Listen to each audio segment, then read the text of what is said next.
Really happy to obviously finally speak to you and finally get you. I know that you're a busy man, so I appreciate the time. Face, you're busy too.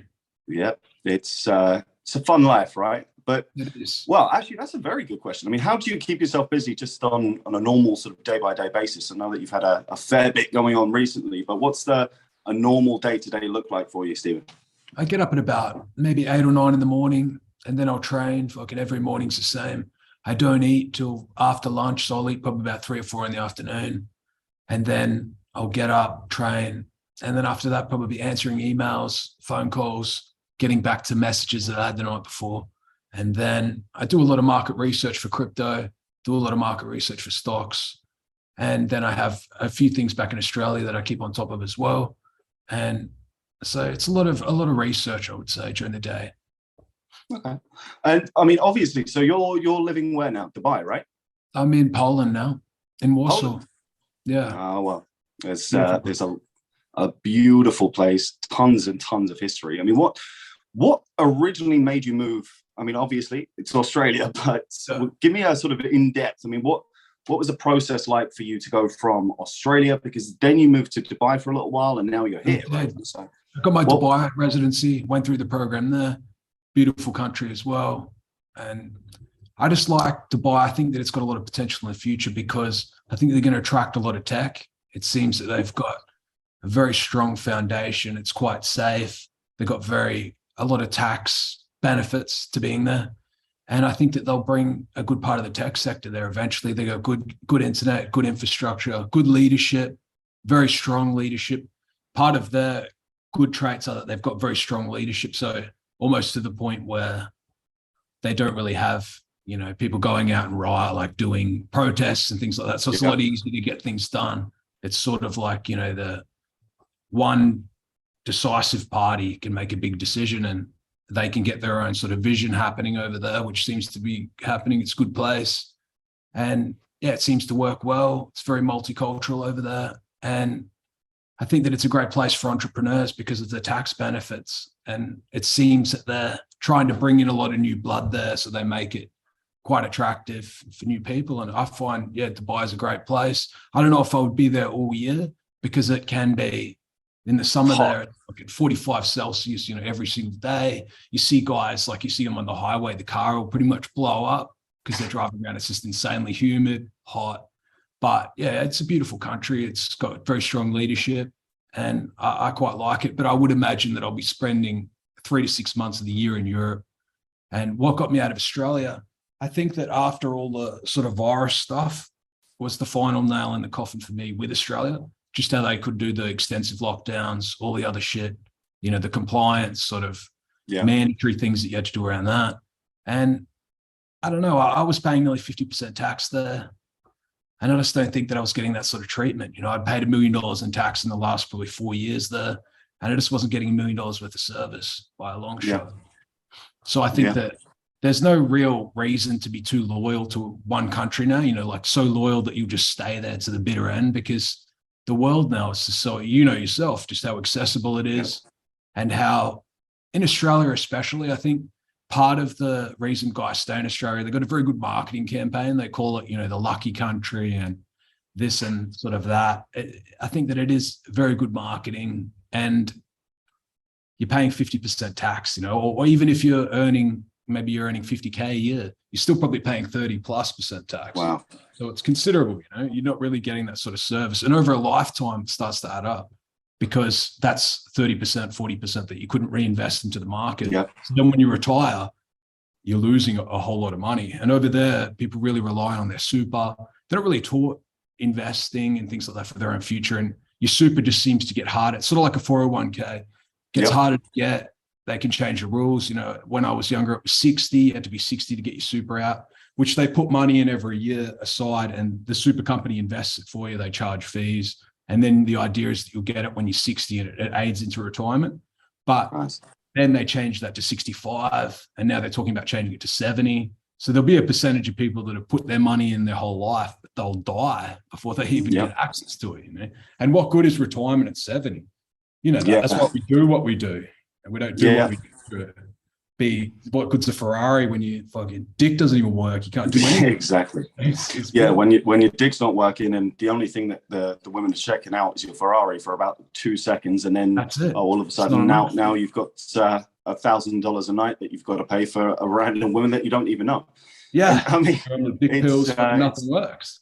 It's an interesting one. I mean, obviously, when it comes to retirement, I mean, since 2008, since 2011 as well. I mean, what's your rough plan? I mean, do you even? Because I know how hard you work. I mean, you and I are very, very similar in that case. We wake up and it's fucking go. It's go until my body just crashes. It's like you wake up, you train, you have you train until you said 3-4 in the afternoon. Then you can have a little bit of that chill time down next to the pool. And then, from there, it's just get back to work, do more brain. It's brain and the physical. So, I mean, do you ever really consider yourself that you're actually going to sit down one day and just say, you know what? It's enough's enough. And I'm just going to sit down with all my money and put my feet up. It's over. Yeah. Just wrap it up. I've had that. I originally thought that when I left Australia, that I would that was it. I was just going to retire. And I got to Dubai. I had that feet up by the pool for probably 5 weeks straight every day. Yeah. I would just be sitting by the pool with my feet up, and you just get sick of it. After a little while, it just starts to get old, even if it is exactly what you ever imagined, because I think that the mind, it's just hungry for more. And as soon as you stop, it's like, that you're going to get overtaken again. You think, oh, I've got all this money aside, but it's not growing. Inflation at 10-20% a year. Oh, it's ridiculous. You need a lot to retire if you're going to do fucking nothing, even if you're just going to stay in the market, because how things are now, it's crash. Yeah, it's just, it gets harder. I think that you have to work all the time. And I also think that if you're just not working, it seems like you have no real purpose, right? After you've been doing it for a little while, you'd get that, right? You sit on some Spanish beach, I'll take a couple of days off here, sit down, seems great straight away. And then after a day or two, you're like, oh, fuck, I wouldn't mind checking my emails. I want to check this, I want to check that. It's interesting because I was having this same conversation just, I think it was yesterday. And I was saying it's work for me is kind of like, it's hunger, right? If I'm not working, it's like I have this thing, just this, I wouldn't call it necessarily anxiousness, but it's this uncomfortable feeling of just, shit, man, I've got to be doing something. I can't just be sitting around just watching Netflix. And it's like, even now with... Keep going. What are you saying? Keep going. I was just going to say, even now, like life is great. I've got my cinema room over there. Yep. And it's the room that I use least. And even if I do use it, it's I'm sat down on YouTube watching and researching. It's just, you can't sit down even at 1-2 o'clock in the morning and just be like, yeah, okay, well, let's chill a bit now. I think it's a very masculine thing. What do you think what does it feel like for you for those 5 weeks? For how it feels like for me, it started first because I've had a very colorful life. I was in prison for a period, and I got 6 years in prison back in Australia. And when I got out, even before that, I was probably 2013, 2014. I was out of the army back in Australia. Maybe I was out late 2012, something like that. I got out. I had nothing. I fucking got out. Didn't even have a car. Was dead broke. And I had this probably had been out for maybe a few months. And I'd start to get this thing at night where I just couldn't sleep.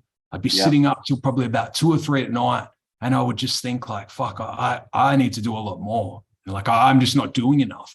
And then I would think that I would try and replace that by training really hard. Sometimes I'd train like an hour or two before bed. And I'd say, oh yeah, I'll be really physically tired, and then I'll sleep. But I would still get the same thing. I would lay down and I would still just think like, fuck, I need to get my shit together. Like I've got no money. I'm broke. Well, what am I going to do? At that point, I was mid-20s, and I would just think like I'm destitute, like I'm in a bad spot. And then over time, it just got hungrier and hungrier. And then when I started making money, that's the only time that I could really rest. And then since then, it's just snowballed into, I still get the hunger. I had a period when I first made maybe a few million in crypto.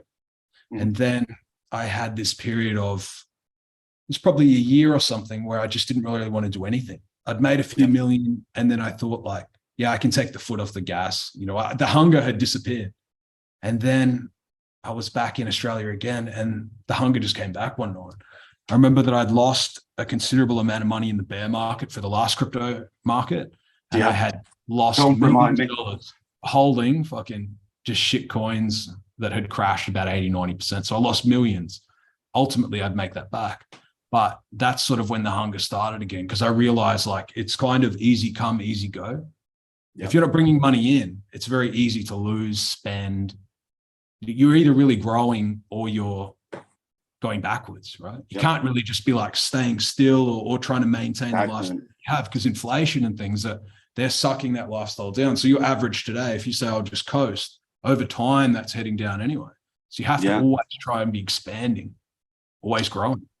Yeah, it's kind of like this thing about humans in general. I always think, and I've always thought this for a very, very long time. I say it always, but since my sort of early adult days, I've always considered and watched just people's behaviors. And you can see people will either move up or they'll move down, but no one stays stagnant. No one stays stagnant. I mean, you look at just in general, middle class can then go into upper class or back down again, or, vice versa. Lower class moves into middle, and then into, high net worth and so on and so forth. But I think movement is a really big thing, especially for humans. It's like a lot of us kind of consider ourselves, I guess, stuck in our own ways and just sort of planted like roots. And, even with psychology, I mean, you name it nowadays, everyone has their own belief systems, but we're so malleable. And really all that we want to do is for so many of us is just move and start doing something or change something, because there's only so much of doing something for a prolonged period of time that you can do until all of a sudden you're like, right, okay, fuck this. I've done this now. I've done this, and I want to change. I mean, that I can imagine, when you're earning so much as well in comparison to normal people. I mean, obviously it's a substantial amount of money, but it gets to a level where you're like, okay, right, do I need more? What is it more that I need? Is it just money for you now, or is it just more focusing on the training, the health? Or what else is there for you? What's the kind of legacy? It's still money for me. It becomes something that's easy to keep the score with. So I think gym is definitely necessary too. I don't know how you could coast at the gym, much like you said. You're either really going ahead and getting stronger, or you're kind of going backwards by missing sessions.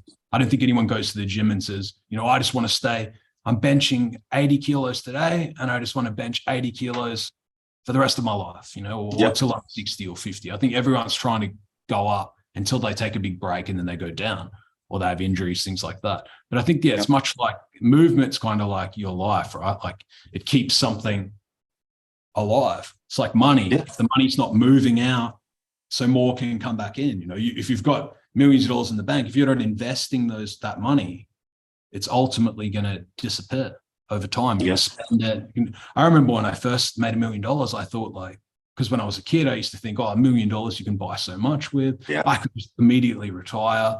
I can live on $30,000 a year until I'm fucking, 60 or something like that. That's sort of what I thought. But I don't want to live like this fucking scarcity sort of life. The life that I want, I need, a few $100,000 a year is bearable, but I don't want to live like really small.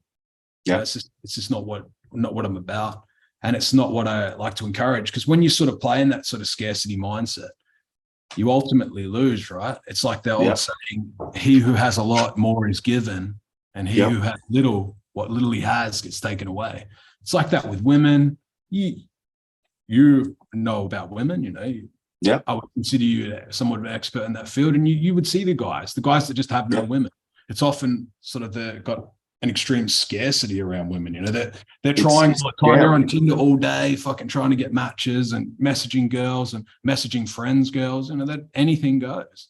It's just it's miserable. It's like a hunger. It's a miserable existence. I think it's there's so many different aspects to life, right? You've got spiritual aspects. You've got your interpersonal relationships with your friends. You've got obviously women. You've got the family. You've got the money.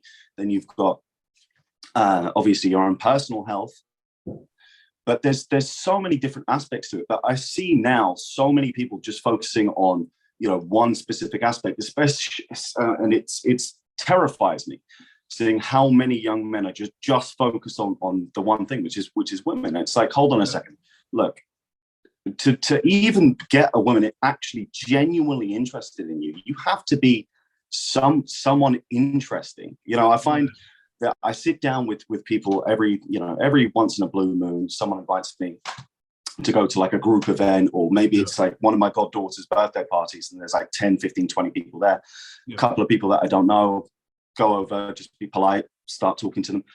And I'm sat there talking to these people. I'm like, Jesus Christ, can anyone tell me that they have a revolver? Because I just want to shoot myself. Because this is insufferably boring. They have no weight, no significance to them. And it's you then, as you're progressing with the conversation with these people, you just see them just scrolling and just nonstop. And it's like, hold on a second, there's other people around that you can maybe learn from, do something with, or I don't know, go out and have maybe a cool experience. I mean, what was like one of the things where you were just out at maybe just a random event that something clicked for you, or you learned something, or someone said something that kind of just lit you up, or lit something inside of you that you were like, shit, that makes sense? For me, I think as they call it now, I think they got the red pill, blue pill sort of mindset, where blue pill, I consider blue pill people who live kind of in fantasy, don't really live too much in reality. And I consider red pill as more people who accept the truth for what it is, and they're happy to stare at it, even if they might not necessarily like it. They're not trying to change the world. They just accept it for what it is. And I would say that my most red pilling moment, I was a fat kid. I was probably it was still probably 19 or even maybe 20. I was a fat kid. I lived in a small town. I'd never really been around a ton of people. I wasn't really around cool people. I was in just a small town, small community for most of my upbringing. And I remember I lost the weight. I was probably about maybe 20 years old, lost the weight. And I just realized like how different people treat you, and how different you sort of treat yourself. I find that there's just a lot of guys, they don't really do too much. They're kind of, they're can be very critical of women, very critical of other guys, but then it's like they just can't face themselves in the mirror.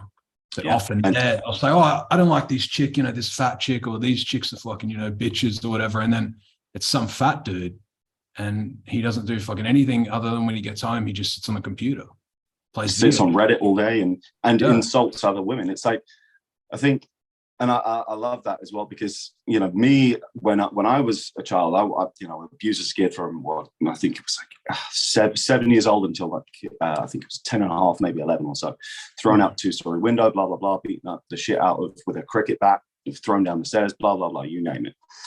And it's like, for me, a lot of those insults, now I look back at everything that he was saying, everything that everyone else was saying, because obviously naturally after that for a couple of years I was kind of fucked up mentally. But it's like, now a lot of those things that people say to me, like, oh, you're so different, you're so weird, why do you just stay at home, or why is it just you go out by yourself, just you and your dog? And it's like, they think or like a quote unquote normal person would look at that and really just see it some kind of an insult. But for me, I look at those things and I'm proud of it. I mean, have you ever received like an insult where you've just sat there and you smiled and you've kind of said to yourself, yeah, I'm doing good? Yeah, I think that anything where you sort of with women and they start to call you a bit of an asshole, and like they'll say like, oh, I can't believe you said that, or like pat you on the shoulder and be like, oh, don't say that. You know that it's sort of playful. You're often advancing. You're standing out from the rest of the crowd. Because I don't think that you should be an arsehole, that you should be fucking cruel to people or hurt their feelings. Or I don't think that anyone should really attack people if they're weaker than them or put them down or something. If you see someone who's disabled or something like that, I don't think there's a point lashing out at them. It's not their fault. They've got a problem. Support as much as possible, I think, but as well. I just think that you've got to be different.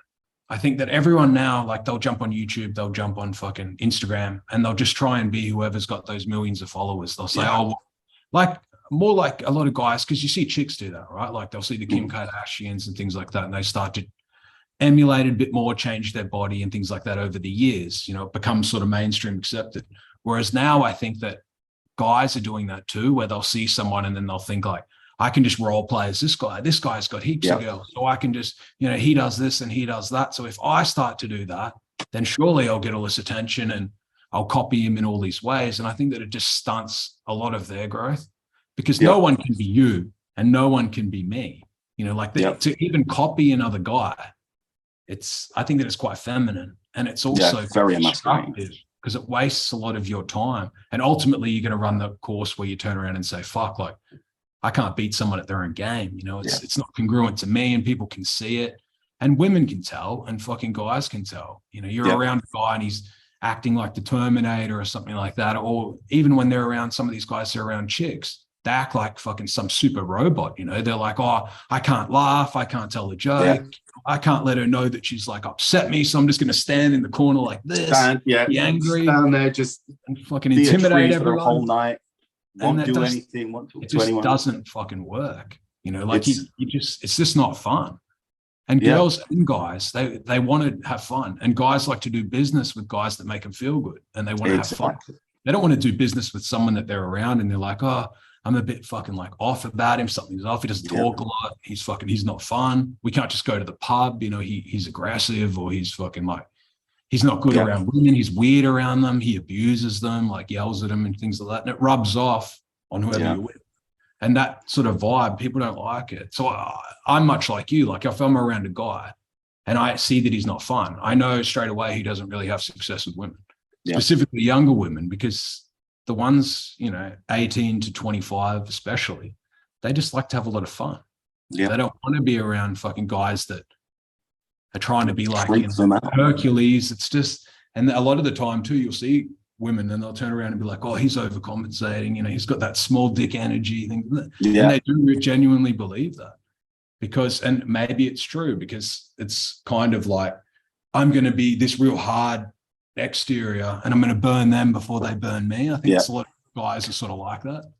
It's a lot of, I mean, I personally would call it, it's so many people have had so many different traumas in their lives, right? I mean, that's part of human existence is trauma, pain, suffering, heartache, whatever you want to call it. And we've all gone through it. And it's all like, it's been terrible, horrendously hard for a lot of people to sit down and actually face it, say, you know what, I'm kind of fucked up.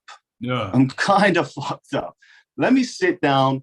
Let me just write about myself. Where am I actually at? Because there's an analogy, I think I spoke about this a fair few years ago in front of an audience, which is to know where you're going in life. I mean, you need a route, right? You need a plan, and you need to plan that route. But if you don't know where your journey's starting, then how the fuck, even if the route is perfect and the plan is perfect, if you don't know the starting point, you're not going to end up at that final destination where you want, right? And I see a lot of these guys doing exactly that. They're just walking around kind of like headless chickens nowadays, and just being like, right, I know that I need to go to the gym. I know that I need to do all of these things, but they've got all of this. I wouldn't call it necessarily just trauma, but they've got all of these ideas, like we were saying before, like the tree sort of analogy, where people need that movement and they need that change, but they're changing most other things in their life. Maybe it's the money, maybe it's they're getting better with women, but they're not changing those ideas. And I think a lot of people miss the internalization of just the shit that we've all grown up with, because everyone grows up differently. But pretty much everyone, what they miss is that spiritual growth as a man. That's where you can't emulate someone else. That's someone, not that you become. That's someone that just one day you wake up and you're just like, right, fuck this. I decide now that I'm going to be this guy. I'm going to be not even. I said this the other day, I think in my Instagram story, actually. I said, if you can't be the man, at least try and be a man. You know what I mean? That's good to know. I feel that so many young men are just lost. It's really quite scary to see, because all of these lost men, and like you were saying, that these men that are just creepy around women, and it happens so often. I've been out so many times. You've seen it in the club or wherever you've maybe taken a date, and you go out and there's a guy there, and they're just part of the group, but there's something about them that your girl is like creepy, almost predatory, right? And women can sense it. So if a man senses it, women fucking sense it 100-fold. And then they sort of takes away from the credibility of the group, right? And that's why you see a lot of guys now, you see sort of like these MGTOW guys, or guys that, I'm just going to focus on myself. I'm not going to have a lot to do with women. They're not worth it. But there's just such heavy consequences to ignoring half the population. Yeah. Just thinking like, I'm just not going to have anything to do with women for my whole life. I don't need to learn anything about them. There's just such drastic consequences, because even if you're in sales or in marketing, straight away your customer base is cut in half. You're going to have to interact with women at work. You're going to have to interact with women, even if you're the boss. Still got to deal with them from time to time. And it's a skill, right? Like no one, I don't think anyone comes out of the womb fucking kindergarten and they just missed a spell. Yeah, right. Just a snowball of success. It's like a snowball of success or a snowball of failures, I think, for guys. And then you do see a lot of guys sort of, I think when they go to some of the spaces on YouTube, they might go to like pick up stuff first or something like that. Yeah. And then I think there are some predatory guys there that set them up for failure to a point where they don't really learn anything. They just read a few lines or watch a few things and think like they'll just run up to chicks and just start getting just repeatedly blown out. Yeah. And then they start to, like you said, the trauma starts to build up, right? Like then they the isolation, because the isolation then builds up, and then they feel like, hold on a second, I've had this, and I've gone up and I've spoken to 100 women, and all of them have denied me, and maybe it's I know it has to be me, because I'm the only person who's there throughout all of it, so it must be something. It must be me. I must be terrible. But it's like being with a woman who, or being really with any woman, it's fucking amazing. And you can have so much fun and so much joy, because there's so many things that a woman can bring to your life that just men can't. Like, I love, being at home with a woman and them helping me clean, and just coming home after an insanely long day. You know what it's like. You've got business meetings. I've got to go here. I've got to go there. You're at war all day. And then all of a sudden you come back home, and after all of that crazy masculine energy, you have a beautiful woman waiting for you at home. Hey, baby, come here.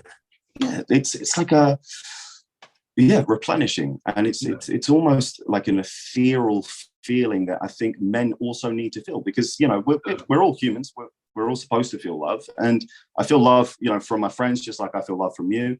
But it's a different kind of love, and you need both as a man. You need both to be stable-minded. Yeah, I think that's part of the problem guys are having now, is that they've started to sort of convince themselves that I'm just gonna fucking get rid of chicks. Like, I'm on Tinder, I'm just gonna fucking message 100 girls, and maybe I fuck one or two, but I don't care if it falls apart. I'm just gonna, it's all about me. And I think that it just sort of furthers that, where guys in the West will say, women ain't shit, but then they'll do things that they kind of damage the reputation of all the fucking guys as well. And they convince themselves that they don't need love. Right? And then I think that's why they get a lot of problems, because every guy, doesn't matter if it's fucking like a serial killer, fucking UFC fighter, things like that. I've seen it where been around incredibly violent guys, and they all need love. They all need to still, it's part of being human. You can be the hardest, fucking toughest guy in the world, but they still want to be loved at heart. Like, they want to be accepted and loved and things like that. And if they're not, and they sort of convince themselves they don't need that, I think they start to get a lot of problems. And that's why you get sort of this incel crime and things like that, like repress parts of themselves for so long that they just explode. And I think that's sort of an unaddressed market or unaddressed space, because I think that, to a point they get weaponized on YouTube and things like that. And I think that it comes after losing hope, like their hope explodes, and they think, well, fuck it, I'm just going to go out in a ball of flames, And it's like their rejection. Women have rejected me all my life, so I'm going to fucking do something extreme, and it doesn't do sort of any favor for any other guys, because then it makes them, held in less stead. But there's definitely a fucking issue with guys now, and you would have seen it, where online now and Instagram and things like that, it's just such a competitive dating market. Yeah. And sort of anything above a 6 online can get hundreds of DMs a day, can jump on Tinder and have 5,000 matches pending and in a capital city. And I think that it's harder now for guys that maybe it's just a normal dude, you know, he works at fucking Burger King, he's 22, and maybe he makes like 30K a year or 20K a year. He doesn't even maybe have a car, he gets a bus to work, things like that. It's a lot harder now to get even someone that would be considered an equal, I think, to him. Maybe he's a 5 out of 10. Just an average dude. And now he turns around and says, oh, well, I'm going to take an average chick, you know. I don't want to fucking hate. I'll just average sort of gets average. But now I think that he might have to take a few points below him. Yeah, like the average chicks now look at 8 out of 10. Yeah. And it's like, I've been thinking about this quite significantly recently. It's not just women or just social media, it's also just men, because it's part of the aspect of being a man is, yeah, fine, you have to be in some which way inside of the online world. Whether I personally believe this or not, Stephen, I fucking despise Instagram, even though how much I use it. I despise it, completely disagree with the whole concept. It's a tool, right? It's terrible. Yeah, it's just a tool. You know, a Tinder and everything else. I completely despise it, but it's having one foot in the door on the online world and knowing and really just understanding that's not real. That's not real. The online world is just this digits, it's these ones and zeros, it's just fucking binary. Doesn't matter. You swipe 100 times, so what? And it's this instant gratification. It's the same with porn, the same with drugs, the same with addiction, it's the same with all of these different things. Is just to escape from, as we keep on bringing it up, all of this mental bullshit that people are suffering from, rather than just deciding and saying, the distraction. You know what? Yeah, it's just that. It's just plugging a filter over the world, and rather than saying, right, okay, do you know what? I'm actually fucking terrible with women, and women terrify the fuck out of me. So you probably remember the first time. In fact, I'd love to hear about this experience. I'll tell you mine as well. The first time that you went up, whether that was in a club or a bar or just in the middle of the street, when was the first time that you walked up to a woman, and how did that go, or how did that fail, and how spectacular? The first time I ever walked up to a woman, it wasn't until I was fucking 20. I'd never done it as a kid. I was a fat kid. I was fucking always, I went to 8 schools when I was growing up. So I was always the new kid in a new city, new town.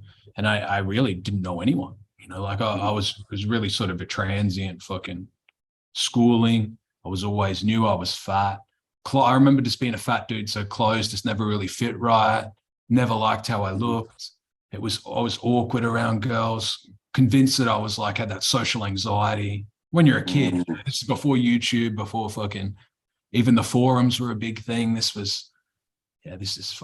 be like 2000 or the very 2000, late 90s, you know. So the internet was a very small dial-up, 33K dial-up, I think it was. And I used to play a lot of games as a kid, video games. And then it wasn't until I was probably 19 or 20. So I had already lost a considerable amount of weight. And then I went up to a girl the first night that I ever went out. I was 20. The first night that I ever went to a fucking pub, I went up to a girl, talked to her. And I remember that I was just fucking shit scared. But it wasn't like a sort of a completely soft approach. Like she was looking at me. So she kind of made it a lot easier. If it was a complete stranger, I just walked up who wasn't looking at me and I just said, hey, you know, I'm Stephen. I think that would have been a lot harder, but because she kind of gave me a bit of an in through the eye contact. But I went up to her and it was a good conversation. I didn't have fucking like a massive amount of success, but I remember that because I didn't get blown out, it was just like a massive, it's like when you do something the first time and it's a big success. That's brilliant. If I had done it the first time and then she had been like, get the fuck away from me, creep, you know, you're ugly, or you're a fat dude or something, I think that would have been a lot harsher. And I think that is what happens to guys. They read something online, they use the same approach, thinking, oh yeah, I saw like some super Chad have massive success with this, so I'm going to try. And they just get unrealistic expectations from online too. They think the guy's maybe a 4 or 5 out of 10. He runs up to an 8 or 9 out of 10 and said some like cheesy line like, hey baby, you know, fucking, and just gets blown out, you know, like love those stilettos. She doesn't even look at him, you know, like she kind of just looks away or says that he's afraid. That or awkward like, look to their friends. Yeah, he messages her online, and she puts like his DM on her fucking story, and she's like, "Look at this freak," and he gets mocked, and I think that builds up a massive wall for guys. Yeah, sometimes when they try, they just get blown out because they're at a point of being a bit delusional. Like the girl I went up to, she would have been the same appearance as me. I didn't go up to a fucking 10 out of 10 and think that I was going to have a massive amount of success. I think guys get a bit poisoned now because they see a lot of shit on TV and these fucking like massive Instagram girls with these big filters and things like that. Think like, oh, I'm fucking, you know, I'm in mum's basement, but this 8 or 9 out of 10 should fucking like me because she just should. You know? Yeah. She liked me because I'm a real man. It's like care about her, you know, like she's not going to have someone love me like I love her and shit like that. Like that just, and I think too, you get a lot of guys now, they're just so forgettably nice. Like they'll meet a girl, and the women know this, what guys don't know. Guys think that if they're being insanely nice, people don't realize that it's like a strategy. Yeah. Like they're just kind of saying anything to progress things. It's like if a spineless dude walks up to you and wants you to buy something, like a car salesman or something comes up and he's like, nice shirt, nice shoes, nice fucking this, but you're in the car lot. And then he's kind of buttering cringy, right? Style. You sort of it's cringy, and it completely flips rather than I mean, I always say the best thing to do, whether it's a guy or a woman, actually a really good thing to practice that I used to do to build up my confidence was just to literally go, and if I see something on someone, or they have a nice car, or I genuinely like their shoes, or I see something about them that I genuinely like, to actually go up and say, hey, you know, not to be creepy at all. I see that you're just busy doing your day, but I just wanted to say, I really, really like your shoes. Well, where'd you get them from? And just try and spark up like a normal conversation, which is, you know, going back to this online, offline, is to be doing and building your character. You can only do that in real life, because it's just like video games. Like you were saying before, you played a fair few. I've played so many video games as like an escape route, you know, KOTOR, you name it.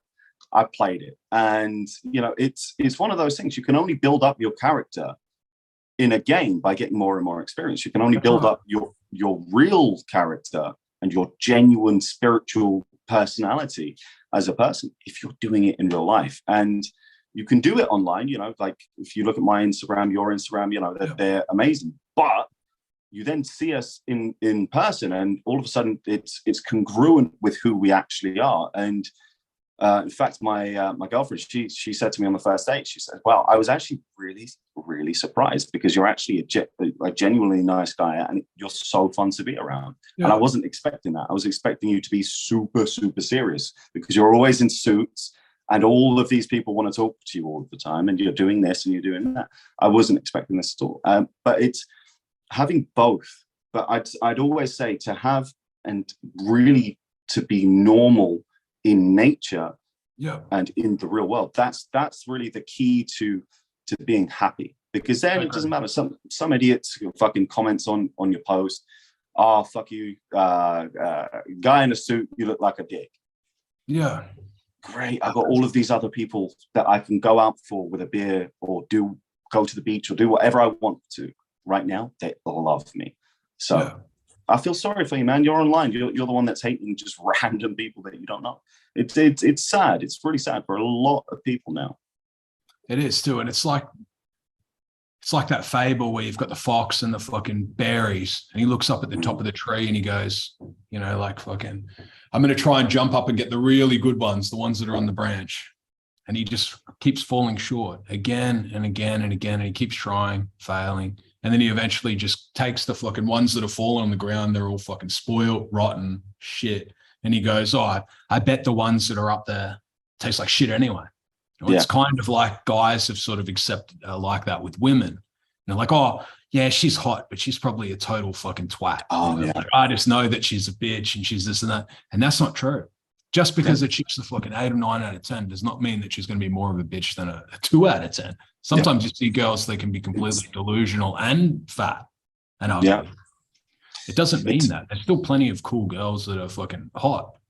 Yeah. And I would say maybe there's more because they're around a lot of fun. You know, if they're very hot, guys invite them to very fun things. So naturally, they're kind of picking up a lot of attributes that make them more fun. Yeah, and more feminine as well. I find a lot of the 8s or 9s that at least I've run into now, like they're much more feminine as well, because they know that, you know, these higher class guys who are, you know, even beyond our level and so on and so forth, they're looking at all of these guys, and they're looking at what these guys want. And most of these guys, they just want, and, you know, I can certainly agree with you and speak for you and I, all that we really want is just a pleasant woman to be around, a pleasant woman who wants to love us and who wants to give themselves to us, not because we say, hey, do this for me, do that. No, because that's having a slave, right? And that's kind of in itself kind of disgusting. I see a lot like of guys employee almost too. And when you can afford an employee, I'll just hire one. I don't want to fucking pay an employee. It's pointless. Yeah, it's like I actually fired my cleaner and my cook, because now I've got my girlfriend. She's adamant. She's like, no. Love, I don't want anyone else to be cleaning this. The cooking's better when it's from love, right? Like it's fucking, you can taste it. You know, someone preparing your meal, it's kind of can be intimate, right? Like if a chick's preparing your meal, it's like she's put her work into it. Like fucking maybe she's taken an hour or two out of her time. It kind of almost is like an intimate moment. You know, she makes it, brings it to the table, and you eat together. And I think a lot of that too, even in the West, it's kind of wasted, right? Like people just eat in front of the TV. They get like Uber Eats. A lot of the things that people enjoy are now just being like belittled and sort of like commercialized and crushed up into this like, oh, I just eat. You know, it's just a fucking like a utility. It's not something I enjoy. Yeah. And then they're just constantly consuming fucking like content and garbage. Yeah. And then it's really interesting that you say that, because so my girlfriend and I last night, we sat down. I actually cooked for the first time because she did something very, very special. I know that you know what that is. You saw. Yeah, I saw. So she did something very, very special for me. So I said, okay, well, you know what? I'm actually going to cook. I love cooking. I miss it now because my diet, it pretty much consists of just raw meat now. Yeah, okay, carnivore. Yeah, so it's one of those really annoying things. It's just like, well, cooking is now out the window. I can't taste that takes a bit away. It's not as enjoyable, right? It's not fun. When you're having it for multiple times a day, it's not that great. It's not fun, man. It's not fun. Do you eat the raw as well? Organ meat? Yeah, it's not mainly raw. Yeah, I like kidney. At first, I mean, I've always been a fan of kidney. But now it's like raw kidney. I'm getting to it, man. It's like, oh, getting your animal side out. Yeah, it's good. It's good, and but it was great because last night I cooked for us. We sat down. Yeah.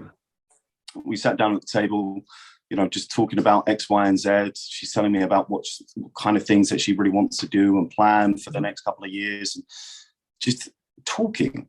Yeah, people just, you know, they get home from this robotic, inhumane existence. Yes. And even more so because now everyone's working online in front of a fucking screen. And then rather than coming home and sitting down and saying, hey, you know what, fuck it, let's just leave the phones. No Instagram today. No nothing. Let's just sit down, have dinner. Let's just chat. Let's talk. Tell me about what's going on. And we sat down, we had a great conversation. It was amazing. And then afterwards, she's like, hey, do you want to play chess? I'm like, yeah, fuck it. Let's play chess. Playing chess for like an hour. Yeah, that sort of thing, it's very hard to replace, right? Because if you're doing things that bond you, you know, like real things, that if things ever don't go well and she's sort of away from you, she starts to think like, fuck, these moments that I had with Michael, I don't want to fucking like, I don't know if I can get him with some other guy. He just wants me to fucking Netflix and chill. And his idea of fun is just, you know, eating fucking a TV dinner on the couch, or we go to a restaurant and he only wants to be there for 20 minthis and get his food and fuck off to watch TV at home, you know, or even just fuck off to a club. It's like there's this kind of existence which is, I see it now, which is, it's so polarized. I see things as so polarized, and it's, you know, same with politics, same with everything, right? It's like left and right. It's this or it's that, and there's no hold up a fucking second. No, let's just meet in the middle. And it's like, you're a fence sitter. They want you to pick one extreme side. Yeah, it's and this is the thing that's what everyone wants now. Everyone wants you to fit in a certain box, and then all of a sudden, and when you don't, when you're like actually a logical human being that actually cares about other people, who also cares about money, who also cares about women, who also has their boundaries with women, then all of a sudden they're like, whoa, hold up a fucking second. That comes from practice, right? Like experience. You get a lot of guys now I see too, where they're online and they're sort of like, oh, I'm worried that my wife's going to, or like fucking this chick, I don't want to fucking meet this chick because she might divorce me, or she might do this, or like, you know, fuck me up if she divorces me. And I don't want to meet this chick because I might get her pregnant. And then you'll ask the guy and he'll be like, oh, I'm a virgin. I've never even met a chick. And you're like, what are you worried? You're worrying about the end of fucking closing credits and you haven't even started the game. Like you haven't even picked up the PlayStation controller and you're worried about the final boss. Like you've got TV's to get not on, bro. TV's not even on. Not even connected in half the case. Yeah. They're just, I think that there's a lot of like fear porn online too. They jump on YouTube and that's sort of all like TikTok or something like that. And it's like you said, the polarizing extremes that get most of the attention. Probably by design, I guess. They make the most controversy, so they pump it through the algorithm and things like that. And the people who are a bit more rational and realize that often the truth is sort of in the middle of both parties, they sort of get silenced a bit because people think, oh, well, that's not that exciting. I like to get angry or fucking like this and that. I need to be angry at something. I need to just have this constant influx of dopamine and everything else. And you know what? It's interesting because you and I and you know a lot of the guys that we know, that we're all like very sort of ADHD, but weaponized ADHD. And we're always doing stuff. We're always thinking. We're always go, go, go. But actually, it's just to come home sometimes and just be like, right, you know what? Today, just gonna chill at home, chill with my dog, walk my dog. Brilliant if you've got, you know, like you said, you've got a girl there, things like that too. Because it's nice where sometimes I think too in the West, again, I have to beat them up because I know what it's like in Australia and things like that. But sometimes you come home and these guys talk about coming home and it's like they're coming home to a war zone. They get home and they're like the boss at work, you know, maybe they're a CEO or vice president or something making 200K a year. And then they get home and their wife's like fucking battling them and things like that. So sometimes it's nice to just know you can walk in the front door, put your guns down and just have a moment and fucking like it's a safe, neutral zone. I think for a lot of guys, it never really ends. Like they're at war everywhere. Their wife or girlfriend or whatever is real combative. Their girlfriend's competing with them and trying to one up them and, you know, like trying to actually control them as well. And it's like you said, like with the TikTok things like the extremes, I think they get that at home where they're sort of like, you know, in the battlefield. And then they get, like you said too, with the trauma, I think it builds up and then they think like, oh, I have to be fucking real careful from now on because I remember what it was like with an ex and she was crazy or whatever. And they're just bad for each other. And again, I think that relationships and even friendships in general, it's learned behavior. Like it's not like chicks now, they think, oh, yeah, I'll just fuck around till I'm 25 and then I'll suddenly figure out how to be a good girlfriend and things like that. That's not reality. You're going to learn a bunch of behaviors that make you not a good girlfriend. Being a girlfriend is like you understand, being a good friend is very hard for a lot of guys too because they've never learned how to exchange value. They just kind of know how to just take, and do weird things and make their friend group look like fucking idiots and things like that. They don't really understand that to be a good teammate, sometimes you have to be the wingman that fucking talks to the girl that is a 4 out of 10 and has to sit there and be like, oh, I have to jump on fucking, you know, take the punch in the face sometimes. That's just the way it goes. But everyone now wants to be the man. They want to be the king or the boss or the CEO and things like that. And a lot of them don't even know how to be an employee. Yeah. So, and that's a really, really good point. And it's like the whole thing about being a good company that actually is, and by a company, I'm using the analogy, a company as a friend group. The whole point of being a good, amazing friend group is, sure, there is normally a CEO. There's also a CFO, there's a CTO, there's a CMO. Everyone's got their own beautiful roles. And you know, the marketing guy and the CMO, he's probably the funny one who can go out and, you know, the super good looking. And then the CEO, he's more of like the planner and he can plan things much better, you know, et cetera, et cetera. And rather than just trying to be the alpha or be, you know, just hold up a second, build up yourself spiritually, figure out who is it that you want to be, decide to be that person, and then that's it. But accept, because a lot of people don't also seem to understand that they also have their limitations. I'm fully aware of mine. Fully aware of mine. And it comes with self-awareness. It's very, and when you see it in women and even guys, it's like it's an attractive quality. If I see even a woman and I'm like, yeah, she's self-aware of where she stands, she's 6 out of 10, but she knows she's a 6 out of 10, acts like it. I'm like, yeah, all right, well, it's pretty attractive.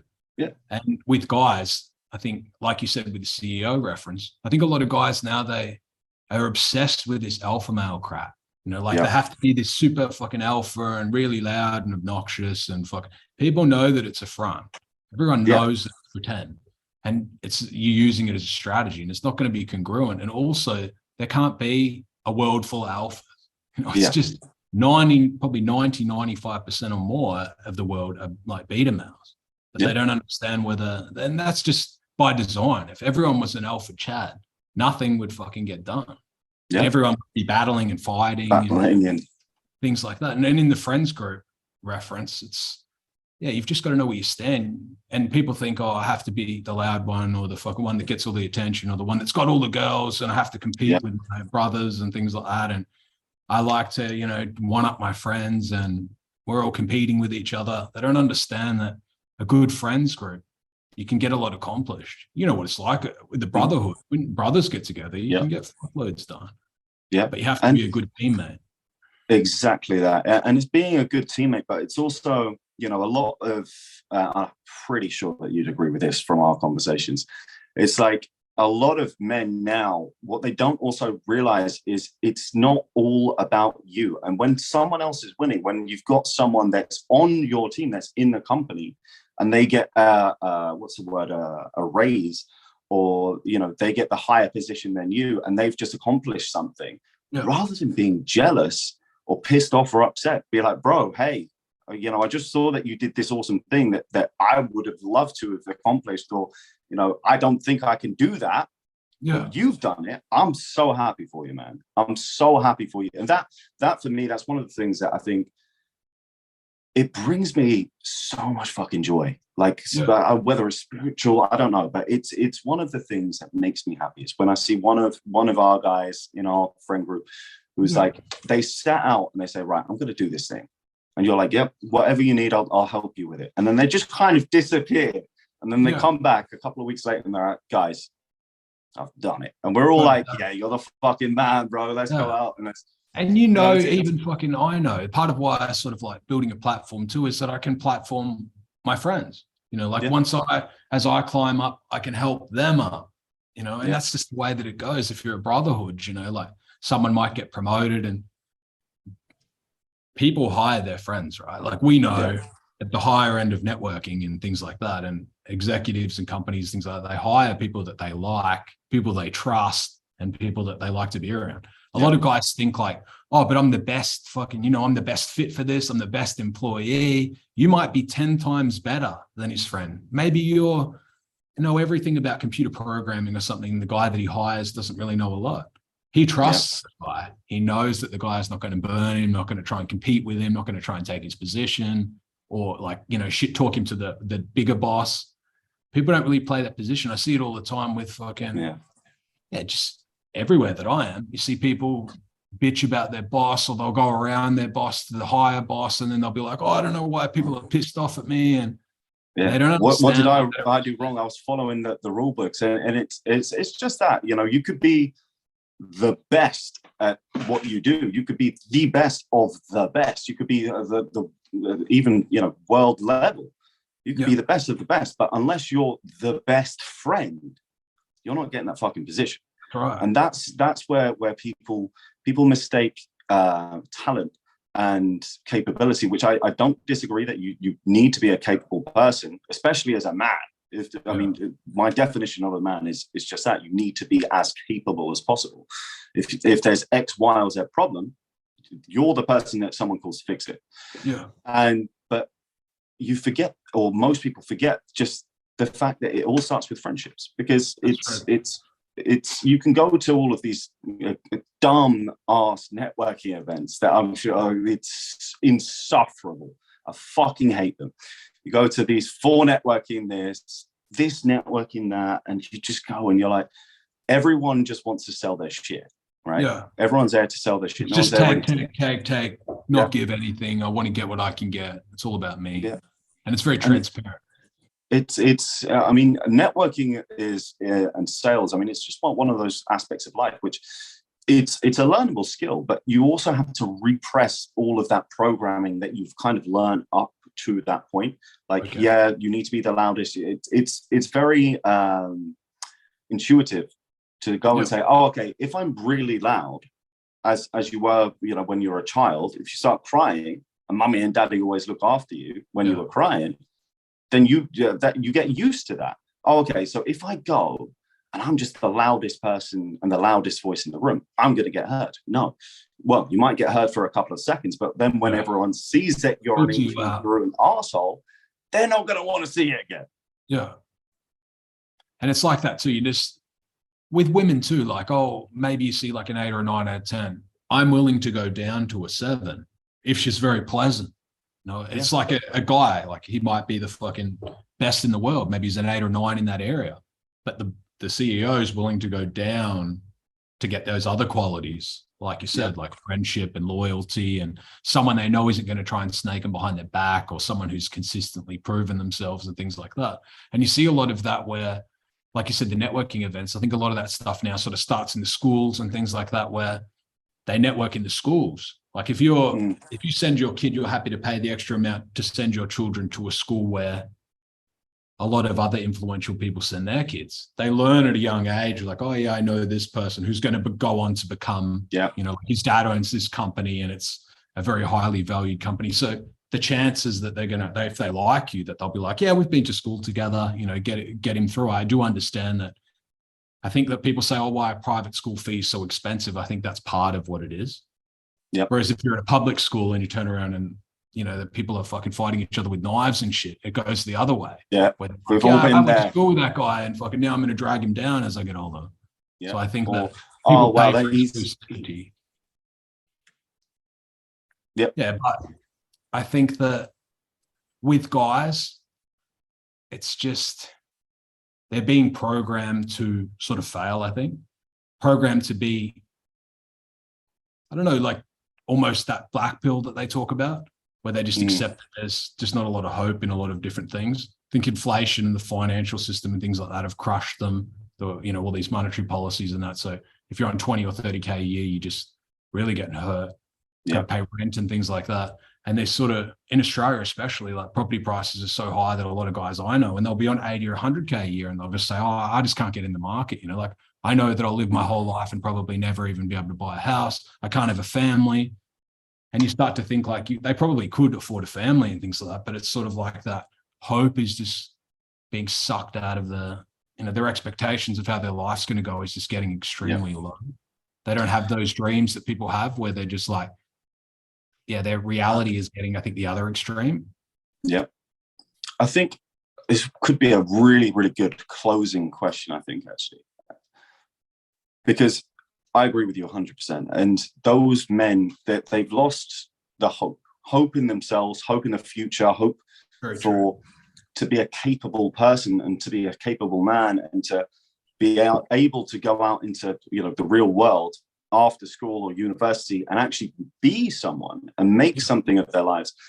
What would be your best piece of advice to anyone who's, young, anywhere maybe from like, let's say 16 to even 30? What would be your advice to them if they have lost hope? My advice would be that if they have lost hope is to figure out exactly what they lost it over. If they're some fat dude or fucking their diet shit, or they're, some people have lost hope because they've fucking been abused since they were a kid and things like that. And sometimes they might need intensive fucking therapy and things like that, and someone to listen to them and sort of help get them a step above where they can sort of start to learn. Some people are not even in a position to really think rationally because they've suffered a lot of fucking trauma, like you said earlier. But my advice would be probably to get around men that are successful in what you want to learn. And I know it's hard if you're sitting in your fucking mum's basement depressed and try not to kill yourself and things like that. But there is always hope. You know, I've been in that position myself where I've fucking been completely hopeless. I've had, real close call with things like that. And that was 10 years ago. So I understand that hope, when it's lost, is very dangerous, because it either sort of like, again, like the incel problem, it weaponizes people, or it just makes them completely hate themselves and the existence that they're in. But I think for a lot of guys 16 to 30, they're just not really around people that are doing anything. I think it's very hard it's hard to go up to a guy who's successful if you're fucking unemployed and doing nothing and say, oh, can you teach me what you know? But maybe you're at the gym with a guy who's just healthy.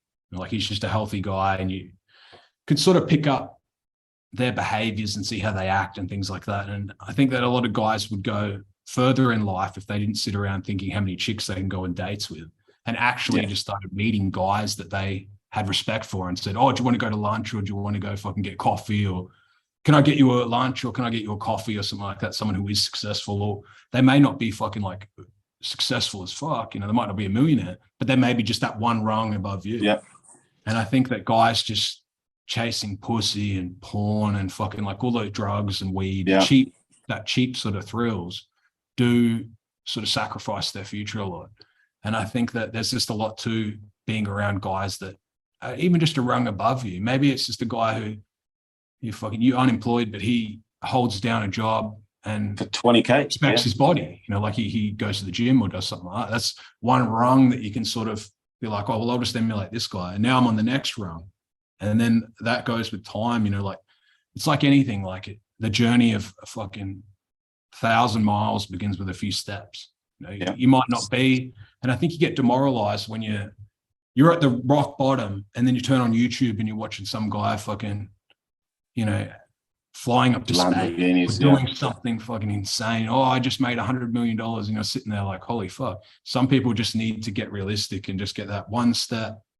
And then over time, they can build up. That exactly what I did. And I'm sure you were the same. You spoke of your childhood, things like that. I'm sure you didn't start from a position where you would have started pretty low. Oh, right from the bottom. Yeah, right from the bottom. And I think that's a really fantastic piece of advice. Is it's just you can't expect yourself to go from the bottom of the ladder straight to the top, because everyone who's at the top, fine, you know, there's shortcuts. There are people that, you know, like you said, they've got the rich families, but hey, that's like 1% of people. That's 1% of people. Something like 98.3% of millionaires, I'm paraphrasing, in the USA, study that was done recently, are self-made. Yeah. So, okay, how did they do it? Step by step by step by step. Like you said, the blueprints are online. You know, they can watch guys like me, you, other guys online. There are many, but I think that there's also a good case for watching someone who's just that little bit above you. Otherwise, it can be extremely demoralizing. You know, maybe you can't get a girl at all. Like, you can't even talk to a girl. And then if you watch guys that only fucking date 8s and 9s and 10s and trash, they got 4 or 5 of them around. Guys have to get sort of a bit realistic. You know, maybe they're a fucking average guy and they think that they can just start. Oh, I'm just gonna either fuck 8s and 9s or no one. And then there is no one. You know, it's not. You're invisible. You fucking have no experience. You're still a nice guy, and you're just very forgettable. So it's easy to fucking fall into that trap. And like you said earlier, like, the value is built. And once the value is built, it's not just women. It's sort of like, you know, it can become quite passive. The money can become passive. The women come to you just a little bit very more passive. I don't think, you know, you sit there and that you fucking, you know, you're not going to walk in and there's 2 swimsuit models in your bed. You still have to do something. But it makes things a lot easier. Or I think guys they set themselves up for failure. And you do have those years, you know, your 18 to 30s, your years where once you hit 30 and you're still a fuck up, you've got to really start considering where things are going, because once you're 40 and 50 in that time, you're going to really struggle. And I think guys, it's like drugs. Yeah, that's right. The longer you take them, I've fucking had my 20s taking drugs, but the longer you take them, the more it adds up. Like, if you see someone, maybe they're doing lines at 25, Yeah, okay, I understand that. Maybe they're doing them at 35. That person's extremely different. Yeah. The brains just starts fucking up. They're the Yeah. ones that get major problems. You can get away with a lot in your 20s, maybe even up to 30, but the shit you do later, like in the gym, you know, you don't have to stretch, you do all these things. The youth gets away with it. Now, if I don't stretch and fucking deadlift or something, it feels like my back's going to throw up. Back's done. It all fucking adds up. And yeah, they're like the journey of a fucking 1,000 miles, it's a few steps. Guys, yeah, just got to take action, do things, but also be realistic, you know, and there are guys to follow, and it's a lot different now because there are good blueprints out there and guys that you can see that were successful. When we were younger, there wasn't really fucking anyone. You know, in my day, it was Arnie and Schwarzenegger and, Schwarzenegger, Stallone, Van Damme. Now they jump on and it's like fucking very opposite, very confusing shows, you know, that set them up for failure. You know, guys should act like this and guys should do this. Our day, or back then, they had action stars. But even if you emulated, you could still be kind of successful. Whereas now, it's very confusing if you watch Hollywood movies and Netflix and things like that. Whereas, but YouTube's a great resource. And I would say that even if they can get around other guys, they have to drop the pride and the ego. A lot of guys, they'll be at the very bottom and they're just so prideful. They still have a fucking ego. That's the hardest part for them. And they're around people and they just annoy them.